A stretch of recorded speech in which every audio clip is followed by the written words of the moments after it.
Chapter number 8 body movement. So last में हमने बात की थी ईयर लोब के एंड कार्टिलेज के बारे में। जो ईयर के ऊपर के साइड में ऊपर के भाग में जो आपको बोन जैसा फील होगा, जो कि बोन नहीं है पर क्या है, कार्टिलेज है, जो कि एक सख्त एक हार्ड पार्ट है आपके बॉडी का, जिसे आप जो ईयर में है जिसे आप इजीली बेंड कर सकते हो। बोन्स को आप बेंड नहीं कर सकते, पर कार्टिलेज बोन के जैसा एक स्ट्रक्चर है जिसे आप बेंड कर सकते हो। तो लास्ट में हमने उसके बारे में पढ़ा था। We have seen that our skeleton is made up of many bones, joints and cartilage. You could feel, bend and move many of them. Draw neat figure of the skeleton in your notebook. So हमने skeleton के बारे में बात की कि skeleton जो है, कंकाल है हमारे बॉडी का, वो किससे बना हुआ होता है? कई सारे बोन से, हड्डियों से, जॉइंट से एंड कार्टिलेज से बना हुआ होता है। आप उसे मूव कर सकते हैं, आपके बोन्स को आप फील कर सकते हैं टच करके। Draw a neat figure of the skeleton in your notebook. आपकी नोटबुक में आपको स्केलेटन की एक फिगर ड्रॉ करनी है। We have learnt about the bones in our body and about joints that help us move in different ways.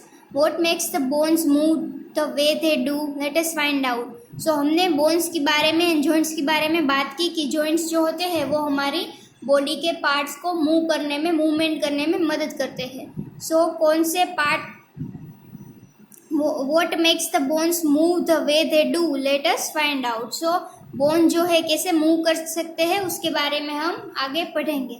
Make a fist with one hand, bend your arm at the elbow and touch your shoulder with the thumb. So आपको क्या करना है, अपने हाथ की, अपने palm में आपको एक मुट्ठी बनानी है, फिर आपके आर्म को आपको बेंड करना है एल्बो से, एंड फिर आपके शोल्डर को आपको अपने थंब से टच करना है। फिगर 8.17 में आपको दिखाया गया है, वैसे आपको आपके आर्म को बेंड करना है। Do you see any changes in your upper arm? Touch it with the other hand. So आपको फिर ऐसे बेंड करके एक्टिविटी है ये आपको करनी है, एंड आपको हाथ से उसे टच करना है आपके शोल्डर को, एंड फील करना है कि कौन सा चेंजेस हुआ है आपके हाथ में। सो एक फिगर 8.17 में आपको दिखाया गया है, वैसे आपको बेंड करना है आपके हाथों को। फर्स्ट ए में दिखाया गया है वैसे।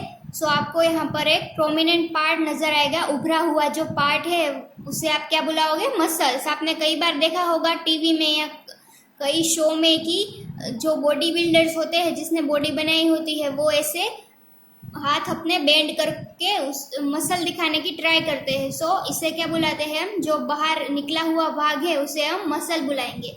Observe a swollen region is the upper arm. Do you observe a swollen region is the upper arm?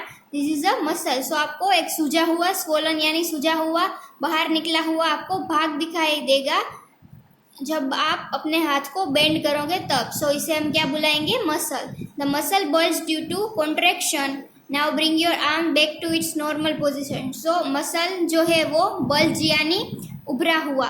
So muscle जो बाहर क्यों आता है? क्योंकि कॉन्ट्रैक्शन यानी प्रेशर की, दबाण की वजह से, इसकी वजह से वो बाहर आता है। Now bring your arm back to its normal position. What happen to the muscle? Is it still contracted? You can observe similar contraction of muscle in your leg when you walk और run. So फिर आपको जैसे ए में आपने bend किया था, फिर आपको बी में जैसे नॉर्मल पोजीशन में आप लाते हो, वैसे आपको हाथ को नॉर्मल पोजीशन में लाना है। सो अभी भी आपका जो मसल है वो दिख रहा है बाहर, अभी भी ऐसे स्वोलन लाइक सूजा हुआ दिख रहा है, तो फिर नहीं दिखेगा। जब आप नॉर्मल पोजीशन में लाओगे तब नहीं दिखेगा। सी आप अगर ऐसे करोगे, बेंड करोगे, तब भी प्रेशर की वजह से, कॉन्ट्रैक्शन की वजह से ये जो बाहर पार्ट आएगा, प्रोमिनेंट पार्ट, मसल, तभी दिखेंगे। जब आप नॉर्मल पोजीशन में लेकर आओगे हाथ को, तब नहीं दिखेंगे। आप ऐसा ऑब्जर्व कैसे कर सकते हो? फिर हाथ में भी कर सकते हो और पैर में भी, जब आप दौड़ रहे हो या फिर वॉक कर रहे हो तब। When contracted, the muscle becomes shorter, stiffer and thicker. It pulls the bone.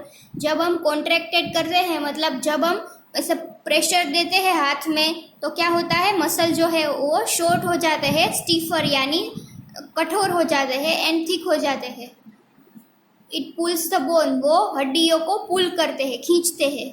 Muscles work in pairs. When one of them contracts, the bone is pulled in that direction. So muscle pairs में work करते हैं, सिर्फ एक ही muscle work नहीं करता but दो muscles साथ में वर्क करते हैं। जब एक मसल जो है उसमें प्रेशर आता है तो वो बोन को अपनी डायरेक्शन में खींचता है। The other muscle of the pair relaxes. So दूसरा जो मसल है पैर के अंदर जो दूसरा मसल है वो रिलैक्स करता है जब एक मसल है वो बोन को खींचता है। To move the bone in the opposite direction the relaxed muscle contracts to pull the bone towards its original position. जब बोन को विरुद्ध दिशा में जब उसे पुल करना हो तो जो रिलैक्स्ड मसल है वो क्या करता है, उसको अपनी ओर खींचता है। While the first relaxes. So एक जब रिलैक्स करता है तब दूसरा जो बोन को है वो अपनी ओर खींचता है, एंड जब दूसरा रिलैक्स करता है तो पहले वाला बोन को अपनी ओर खींचता है। ऐसे दोनों पैर में काम करके बोन्स को पुल कर सकते हैं। A muscle can only pull, it cannot push. Thus, two muscles have to work together to move a bone. So, muscle सिर्फ पुल ही कर सकते हैं, सिर्फ खींच ही सकते हैं, पुश नहीं कर सकते यानी धक्का नहीं मार सकते। दोनों मसल जो है वो साथ में काम करते हैं यानी पैर में काम करता है, सिर्फ एक मसल ही काम नहीं कर सकता। Are muscles and bones always required for movement? How do other animals move? Do all animals have bones? So, सभी एनिमल्स में क्या बोन्स होते हैं? कई एनिमल्स में आपने देखा होगा कि जो अर्थवॉर्म होता है तो उसमें आपने कभी देखा है कि उसमें बोन्स जैसी कुछ रचना है, ऐसा स्ट्रक्चर है। सभी एनिमल्स में बोन्स होते हैं, इसके बारे में आपको ऑब्जर्व करना है, थिंक करना है।